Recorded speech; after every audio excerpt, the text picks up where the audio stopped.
Hello, everyone. Have you ever felt like your life was falling apart and nobody even noticed? You walk around smiling, but deep down, something inside you is shattered. You help everyone, but when you're the one hurting, no one is there. You scream in silence, you break behind closed doors, and somehow, you still show up. But now, you're tired. Tired of pretending, tired of holding it all in, tired of being strong. And I get it. I made this video for you, not to motivate you like others do, but to give you the fire that will bring you back to life. Because you're not weak. You're not lazy. You're not broken beyond repair. You're in the middle of a transformation. So don't give up. Don't stay where they left you. Don't let this be your ending. This video will give you 10 brutal steps. Not soft words, not fake hope, but real power, real mindset, real healing. Watch till the end, because if you do, your comeback begins today. As you watch, you'll not only feel stronger inside, but your English will grow with every word. So listen carefully, and let's change everything. Step 1. Stop explaining your pain to people who don't care. When you're broken, the first thing you want is for someone to understand. You want to explain yourself. You want someone to see how heavy your heart feels. But here's the harsh truth. Most people don't care.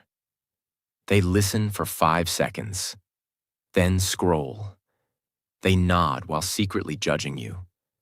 Or worse, they use your pain against you later. Every time you explain your pain to someone who doesn't care, you lose a little more of yourself. You don't need validation. You don't need pity. You need your power back. The world doesn't need to understand you. You need to understand you.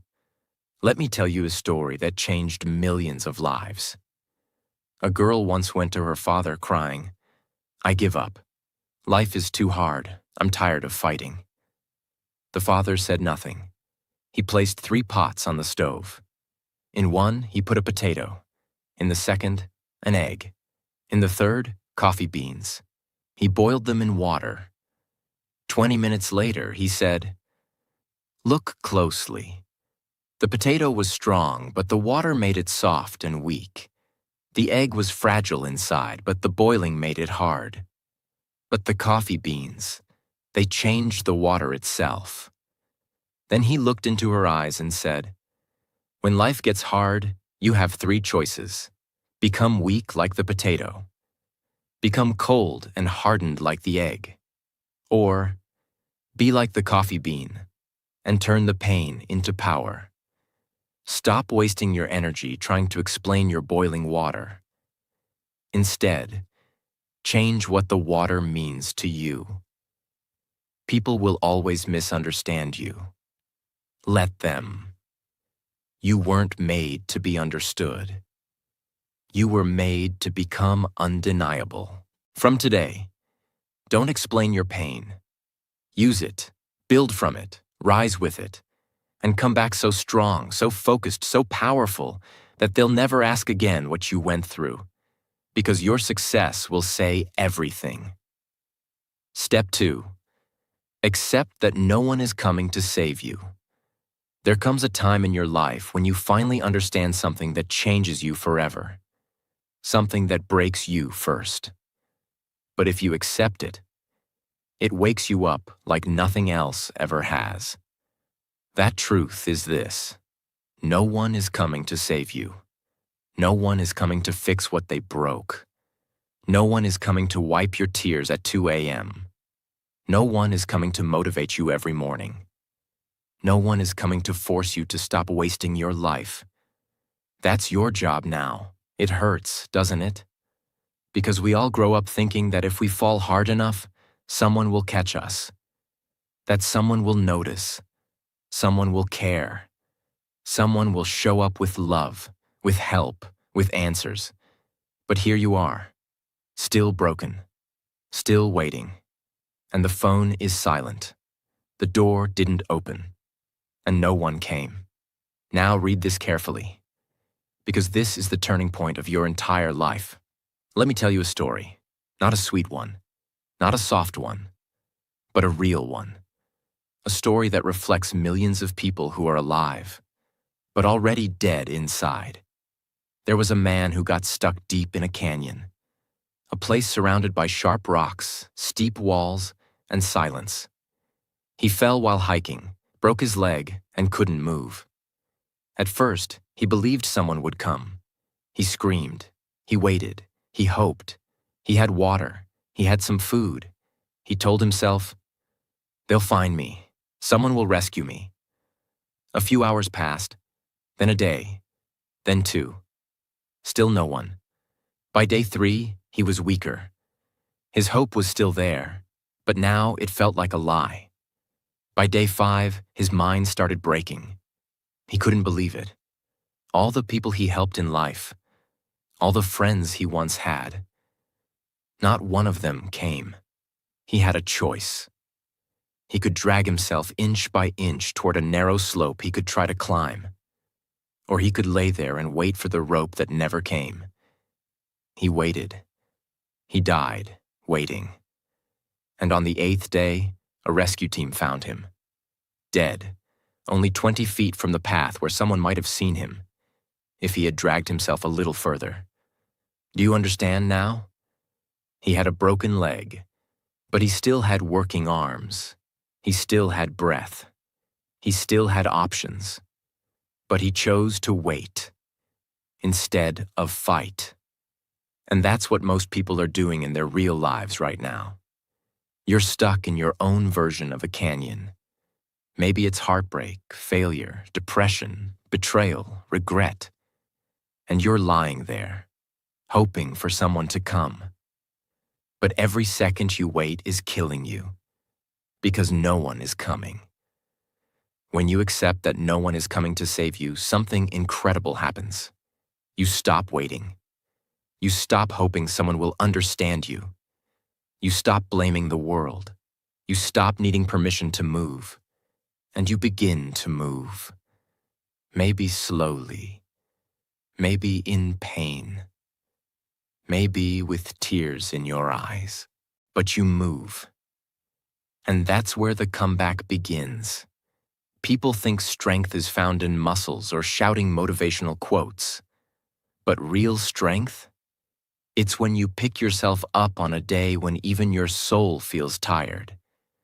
It's when you feed yourself when your appetite is gone. It's when you wake up at 6 a.m. because you promised yourself you'd change, even when your body begs you to sleep. It's when you delete the app, end the toxic relationship, start over, and no one claps for you. No one thanks you, but you do it anyway.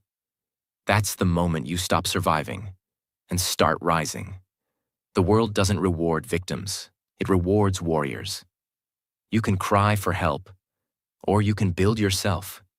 You can beg people to stay, or you can walk away and never look back. You can keep telling the story of how they hurt you, or you can write a new one about how they couldn't destroy you. The world will never stop for your pain. But you can stop letting pain be your prison. You have 2 choices. 1. Keep laying in your canyon, hoping they'll return. 2. Or drag yourself inch by inch to your own rescue and become the story that inspires the next broken soul. When you finally stop waiting, the journey begins. It will be hard. No one will cheer for you. You'll fall again. You'll feel lonely. You'll want to quit. But each day you fight. Your body, your mind, your heart will rebuild something. Not the old you. That version is gone. You're building someone newer, someone unshakable, someone who doesn't beg to be saved. Because they became the savior. Not for others, but for themselves. If you're watching this and you're still hoping someone will fix your pain, I'm here to tell you, they won't. But you will. You're the only one who can. And once you do, the pain won't own you anymore. It will fuel you. It will sharpen you. It will create someone they never expected. So stop crying for the rope. Use your hands. Use your grit. Use your pain. And rise, not when someone tells you to, but because you decided to live again. Step 3. Disappear without warning. Heal in silence. There comes a point where pain becomes too heavy for words, when explaining it feels like screaming into a void, when everything inside you wants to shout to be understood. But you realize something deeper. That healing doesn't happen by talking. It happens when you stop explaining, stop performing, stop updating everyone on your pain. And you simply disappear. Not forever, but for long enough to rebuild in peace.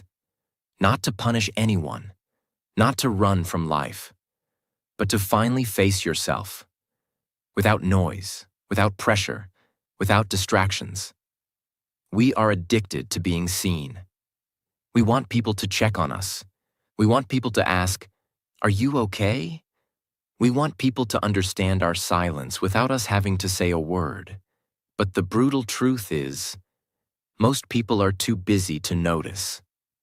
And the more you try to explain your storm to people who are standing in the sun, the more empty you'll feel. That's why disappearing is powerful. Because it's the moment you stop begging for someone to understand and start building the version of you who doesn't need to be understood. Let me give you a story you've never heard. Not from the battlefield, not from a boxing ring, but from an old man in a dusty workshop. There was a sculptor in Europe, known only by a few. His art was once admired by the royal family, collectors, the wealthy. He was respected, celebrated, and seen. But one year, everything collapsed. His greatest piece, a statue he spent 5 years carving, was accidentally destroyed during transport. The newspapers mocked him. His investors pulled back. He lost credibility overnight. And in the face of public shame, the man vanished. He didn't post a goodbye. He didn't write letters. He didn't explain his pain. He disappeared into a small cabin in the forest, where he lived alone for 7 years. People said he had quit. People said he had gone mad. People said he'd never return. But they were wrong. Because in that silence, that man woke up every day before sunrise, picked up his hammer and chisel, and began again. This time, not to impress kings, not to make headlines, but for one reason only, to rebuild his soul. He worked in silence. He studied new techniques. He spoke to no one. And every single night, he carved a little deeper, not just into the stone, but into himself. 7 years later, he returned to the city with nothing but a covered sculpture and tired eyes. He said nothing. He placed it in the gallery and walked away. And when they unveiled it, people wept, because what he had created wasn't just art. It was pain turned into beauty. It was silence turned into greatness.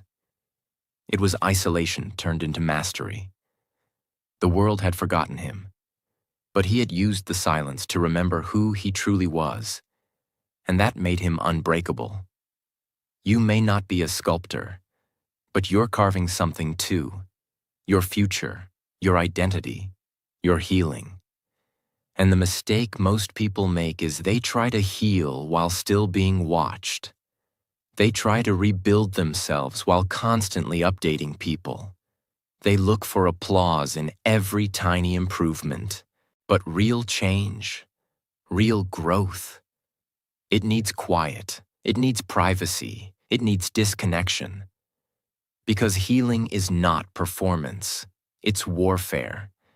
You're fighting the old version of you, not for attention, but for survival. And you can't win that battle while scrolling, sharing, and begging for likes.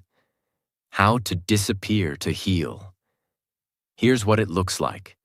You stop talking about healing and actually do it. You stop showing your face everywhere and turn your energy inward.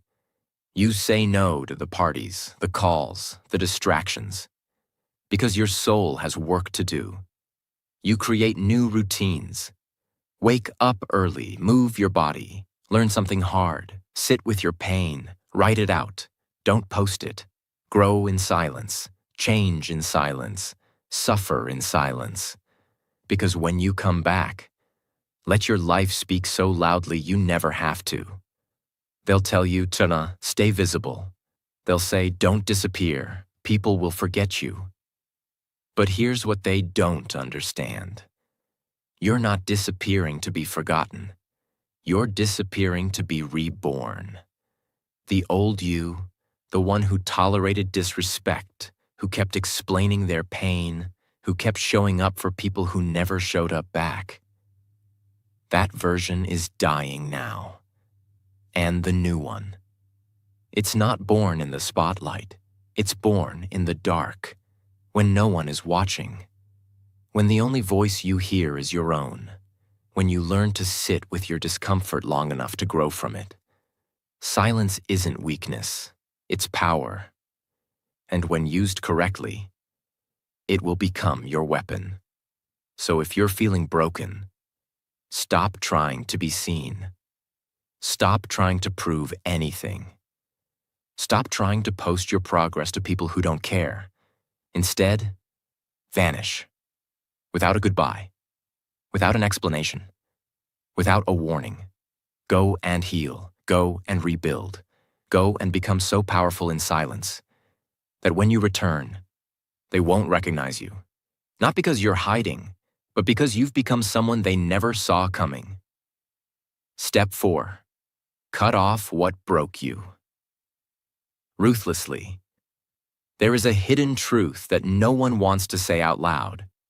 A truth that will set you free, but first, it will tear you apart. You cannot heal in the same environment that broke you. You cannot rise while still holding hands with what dragged you down. You cannot rebuild while staying connected to the thing or the person who destroyed your confidence. No matter how many motivational videos you watch, no matter how many books you read, if you keep letting poison back in, you will never breathe again. Sometimes the most powerful act of healing is not loving yourself more. It's cutting off what broke you. Completely, unapologetically, ruthlessly. Not slowly, not gently, not with second chances, ruthlessly. Because your peace is not a negotiation. Your healing is not a group discussion.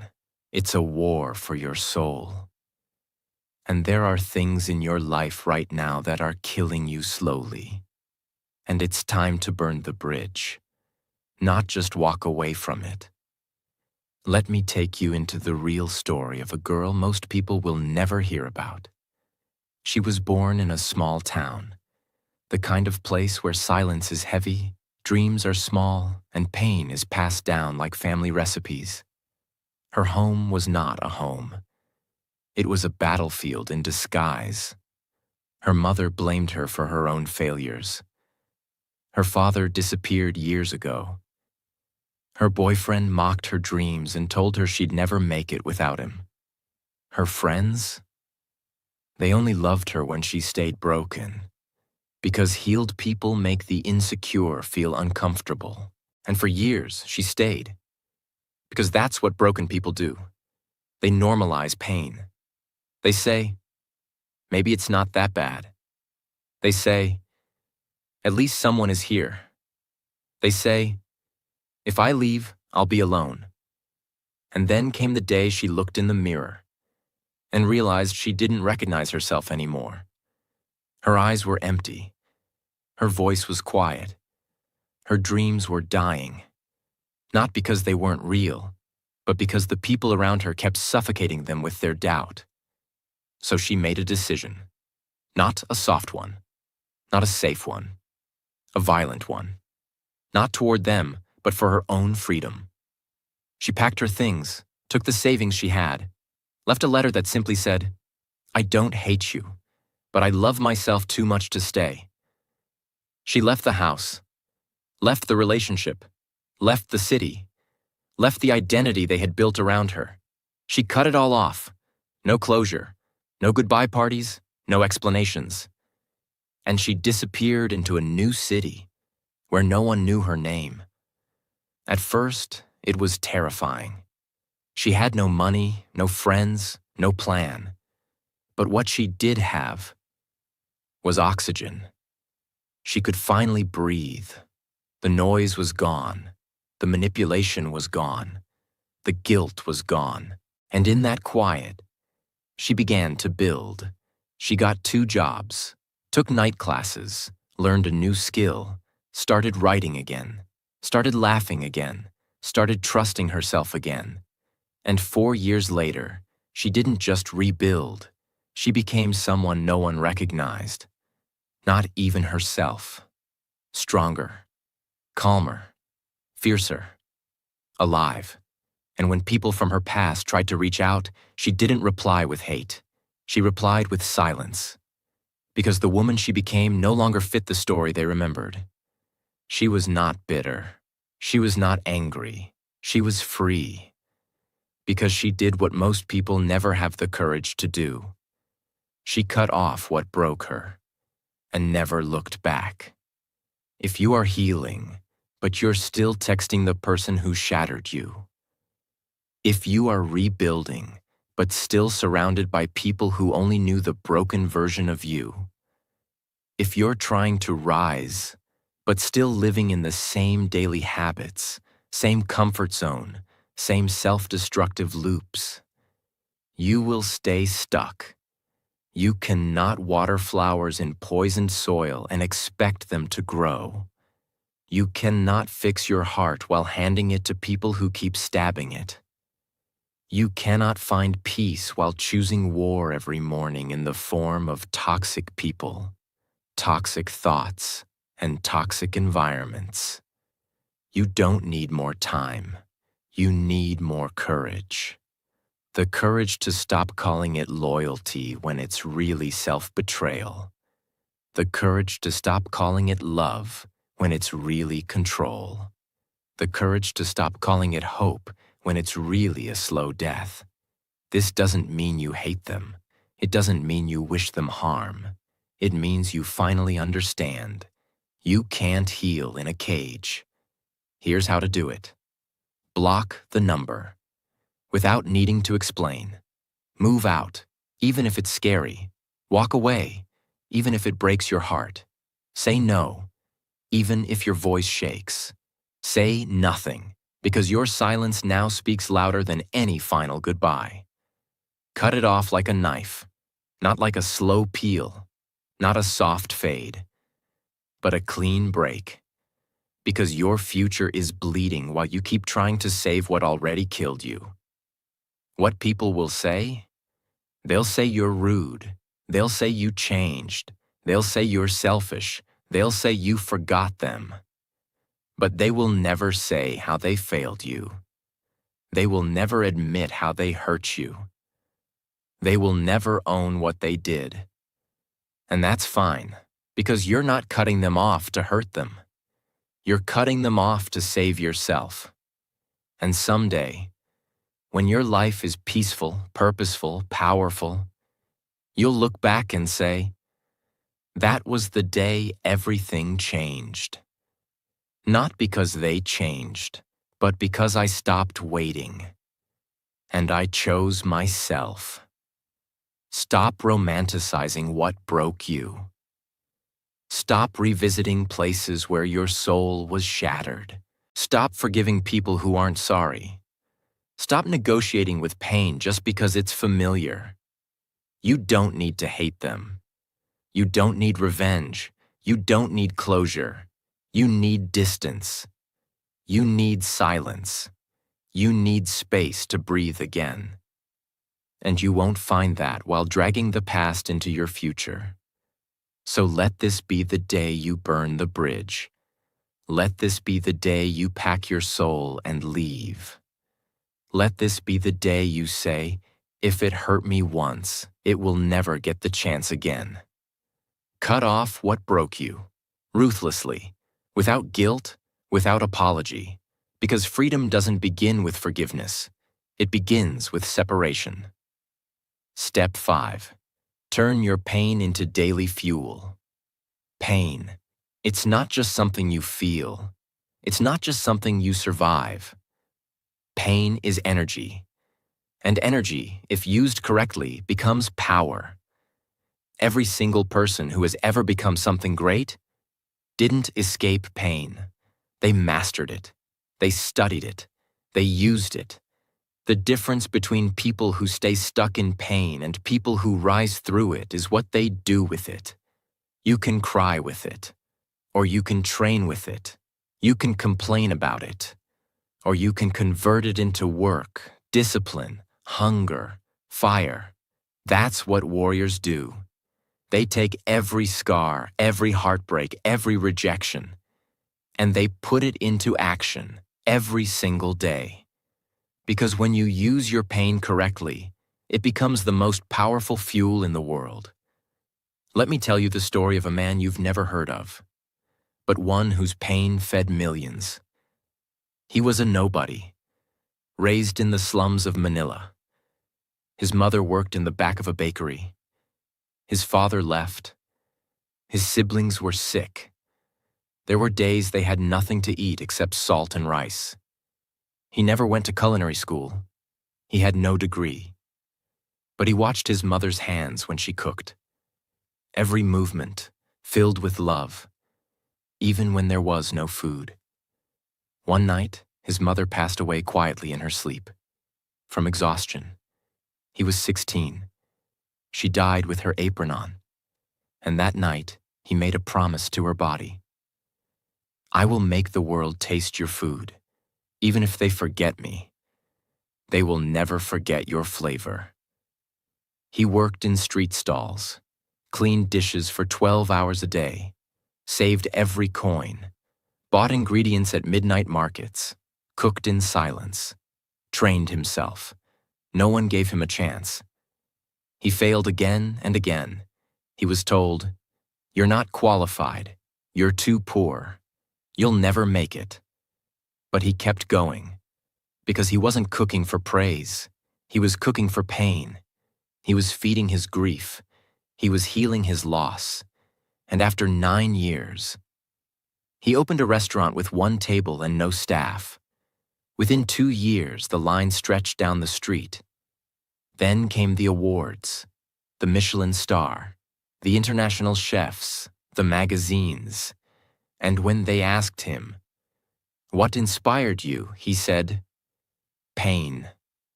I just turned it into flavor. You're in pain. Good. That means you have energy. Now use it. Use it to move your body. Use it to build your business. Use it to write your truth. Use it to wake up early. Use it to never stop. Not because you're happy, but because you're not going to let this pain win. Let your suffering have purpose. Let your hurt make you unstoppable. Every time you complain about your pain but do nothing with it, you let the enemy win.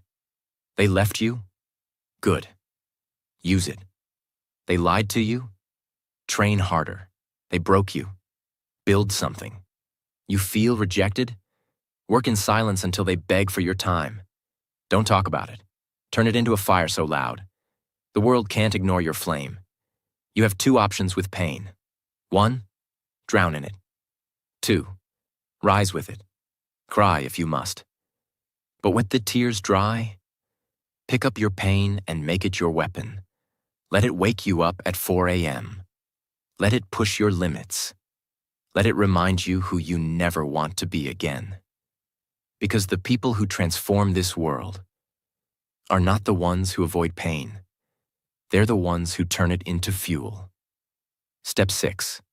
Fix your routine, not just your feelings. Here's the truth. No one wants to admit. Your life isn't broken because of how you feel. It's broken because of what you do every day. Pain is real. Sadness is real. But most people stay stuck not because of what they feel, but because of the routine they refuse to change. You cannot heal in chaos. You cannot find peace in disorder. You cannot build a new life while repeating the same destructive patterns every single day. Your future doesn't begin with motivation. It begins with discipline. And discipline begins with your routine. This story is not fiction. It's about a man who spent 23 years in prison for a crime he didn't commit. His name is Brian Banks. At 17, he was accused, arrested, convicted. He lost everything: his scholarship, his football career, his freedom, his name. He spent years in prison, not just behind bars, but broken mentally. Everyone forgot him. He had every right to rot in that cell, to be angry, to be bitter. But one day, he stopped asking, "Why me?" And he asked, "What now?" He took a notebook and wrote 3 things on the front: mind, body, time. Every day he trained his body in a 6x8 cell. Push-ups, sit-ups, shadow drills. Every day he trained his mind. Read books, studied law, wrote goals. Every day he trained time, woke up at the same hour, used every minute like it mattered. And when he was released, he was not the same man. He was faster, stronger, smarter. He fought his way back into the NFL. He rebuilt his life from scratch. He was faster, stronger, smarter. He fought his way back into the NFL. He rebuilt his life from scratch. And when they asked him how he survived the years, he said, "I couldn't control my feelings, but I could control my routine, and my routine saved me." Your routine is killing your potential. Waking up late, scrolling the first hour of the day, eating food that drains your energy, hanging out with people who keep you small, saying, "I'm tired" when you've done nothing meaningful. Repeating this cycle every single day. And then you wonder why your life isn't changing. Stop fixing your feelings. Start fixing your hours. Wake up before the world. Move your body before your mind tells you not to. Eat like someone who respects their future. Create before you consume. Write before you scroll. Train before you talk. And commit to this, even when you don't feel like it. Because feelings are liars. But discipline is truth. Stop making this mistake. You say, "I'll do it when I feel better. I'll start when I'm motivated. I'll wait till Monday." And life just keeps passing. You don't need a new year. You don't need a new moon. You need a new pattern. And you start it right now, not when you're ready, but when you're tired of being stuck. Discipline is not punishment. It's self-respect. And your routine is your message to the world. A message that says, "I am done being who I used to be. I am done waiting. I am done explaining." You may not feel strong, but if you wake up and keep going anyway, you're already powerful, because no one changes their life in one day. They change it in one disciplined routine, repeated every single day. Step 7. Stop scrolling. Start rebuilding. Right now, your dreams are not dying because you're lazy, not because you're weak, but because you are distracted. We live in a time where people scroll through 500 faces a day and forget their own. You're not tired because you worked too hard. You're tired because your mind is overloaded with everyone else's life. You wake up, and the first thing you do is pick up your phone. Before you even say good morning to yourself, you've set it to the internet. Before your feet touch the ground, your mind is already in 50 other places, none of them your own. And you wonder why you feel empty, why you feel behind, why you feel broken.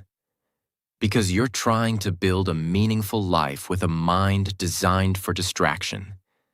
But here's the truth. You will never rebuild your life while watching everyone else live theirs. Let me tell you a story the media never shared, because it doesn't make them money. There was a boy in Brazil. He grew up poor, not just financially, but mentally. No confidence, no role models, but he had a phone. And on that phone, he had everyone's life but his own. He followed celebrities, influencers, trainers, hustlers, travelers every day. And the more he watched them win, the more he felt like a loser. He'd lay in bed, comparing his broken mirror to their million-dollar lives. He started to believe he was worthless, that it was too late, that he'd never catch up. He stopped trying. Why try when others are already so far ahead? Until one day, he was scrolling on the beach, and the screen froze. Just a spinning circle. Something snapped inside him. He stood up, walked into the water, and threw the phone into the ocean. People thought he was crazy, but he knew that phone was killing him, not physically, mentally. That night, he picked up a notebook. He wrote, Day 1, no scrolling, only building. Every day after that, he woke up early, trained his body, took free online courses, started working in a garage, learned how to fix engines, learned how to talk to people face to face, started selling used parts online. And slowly, he built a life, piece by piece, without filters, without likes, without comparison. 4 years later, he now owns that garage. He employs 6 other boys who were once lost like him. And when someone asked him, "What changed your life?" he smiled and said, "I stopped watching, and I started doing." Every time you scroll past a video you won't remember, you're stepping over your own potential. You think it's harmless, just a few minutes, but add them up. 5 minutes becomes 10. 10 becomes an hour.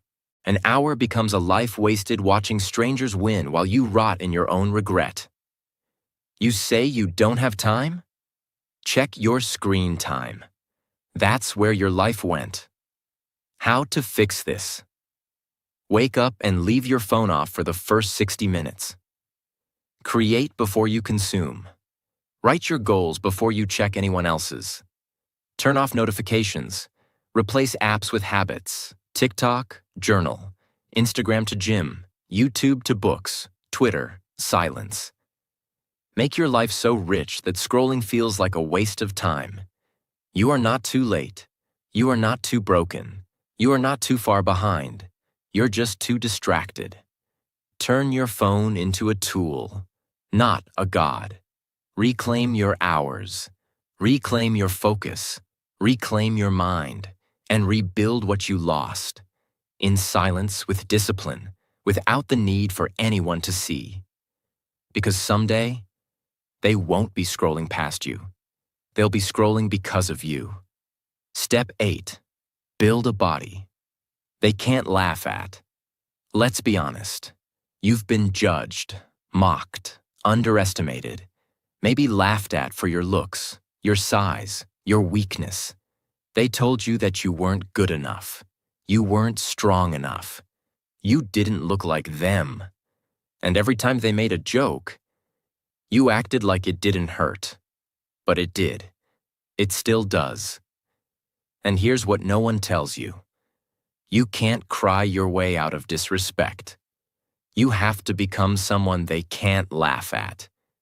You don't do it to prove them wrong. You do it so they never get the chance again. There was a boy in Eastern Europe. Too skinny, too shy, too weak. His classmates called him Twig, Toothpick, And worse, girls laughed when he walked by. He couldn't do a single push-up. He was bullied so badly that one day, he locked himself in the school bathroom and cried until his throat hurt. He promised himself 2 things that day. 1. They will never see me cry again. 2. They will never see me weak again. That night, he didn't go online. He didn't tell anyone. He searched. How to get strong at home. No gym, no coach, no equipment, just willpower. He started with wall push-ups, then knee push-ups, then regular push-ups, then pull-ups on pipes in the backyard.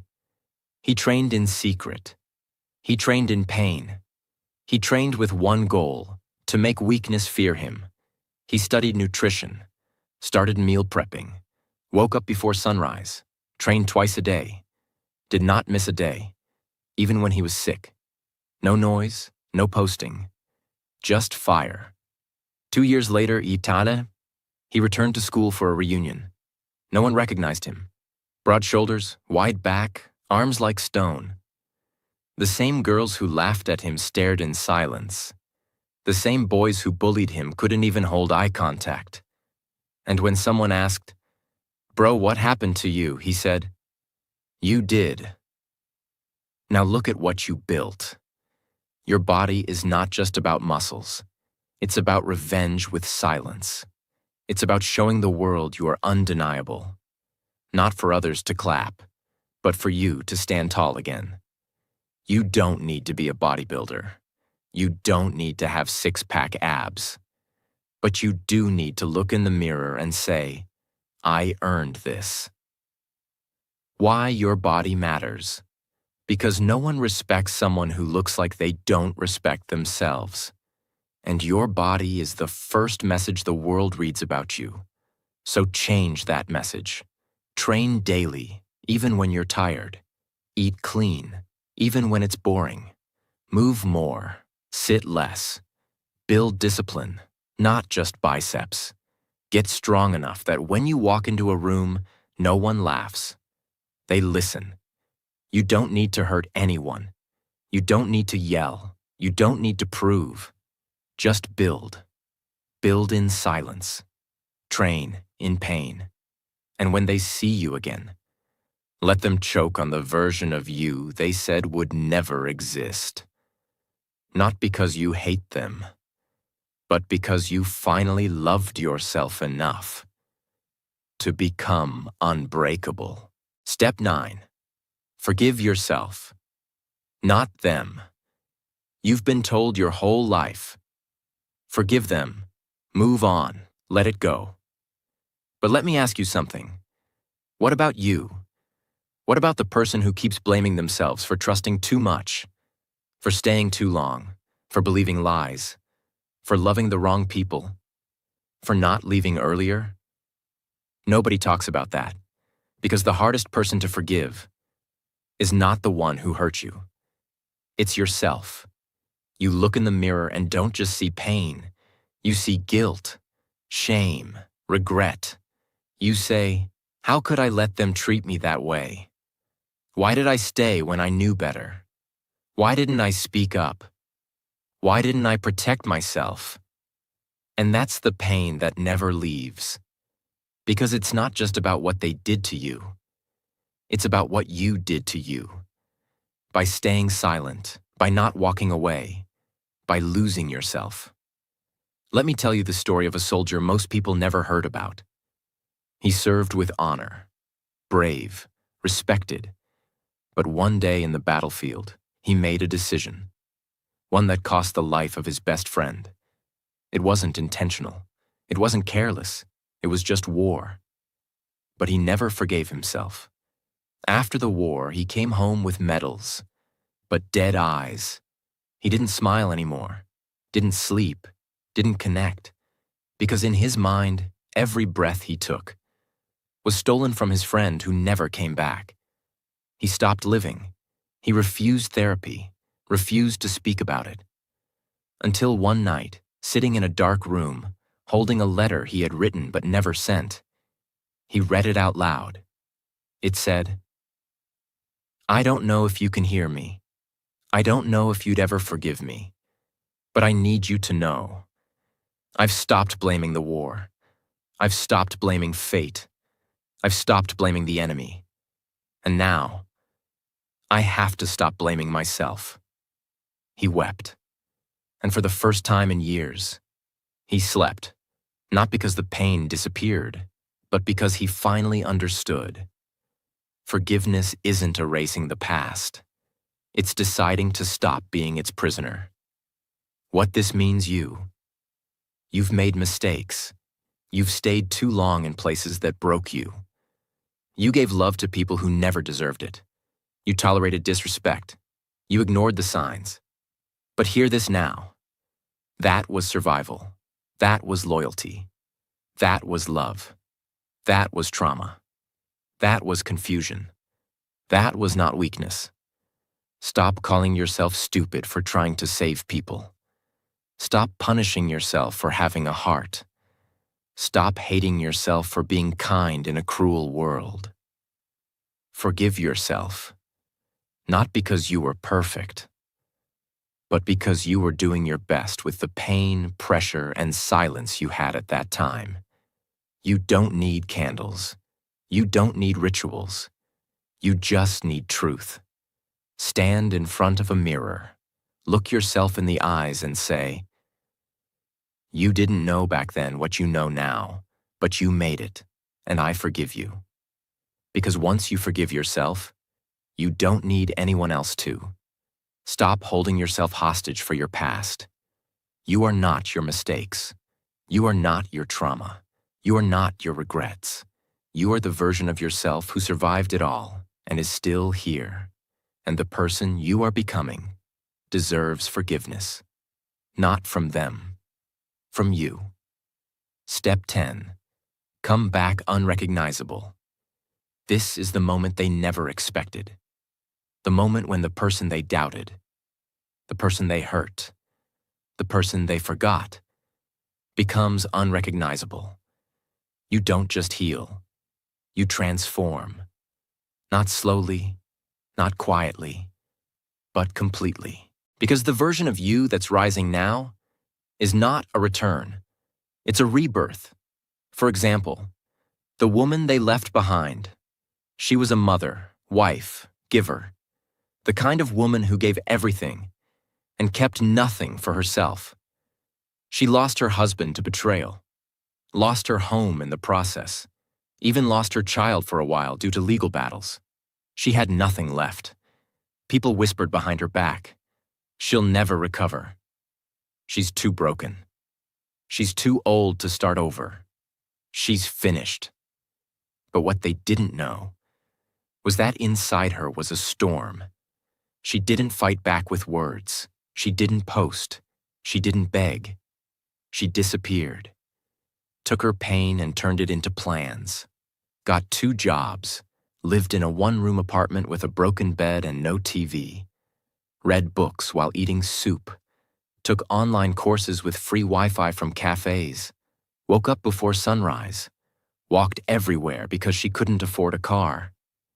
But day by day, she rebuilt, not just her career, not just her body, but her spirit. She started a small business. It failed.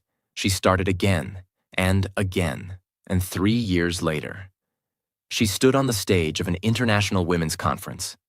Behind her was a screen that said, "Founder, CEO, Survivor." She wasn't just healed. She was unrecognizable. And when someone from her past walked up to her, with disbelief in their eyes, she smiled, not out of ego, but because she knew. They thought they buried me, but they didn't know I was a seed. Let them doubt you. Let them walk away. Let them think you're gone forever. While they sleep, you work. While they scroll, you build. While they laugh, you sharpen. And when they see you again, let them choke on their silence. Not because you want revenge, but because you've risen so far beyond who you used to be, that even you don't recognize yourself anymore. How to come back unrecognizable? Change your environment. Master your body. Control your time. Learn what they never taught you. Move in silence. Work until your name means something. Stop showing progress. Start showing results. Don't post what you're becoming. Become it. This is your moment. You don't need to return as better. You need to return as new. So complete, so focused, so elevated, that even your past would have to say, I never saw this coming. Let them remember the day you broke and forget the day you rose. Because when you come back, you won't be the same. You'll be unrecognizable. If you're still watching this, it means you haven't given up. And that means something. You've been hurt, you've been tired, but you're still here.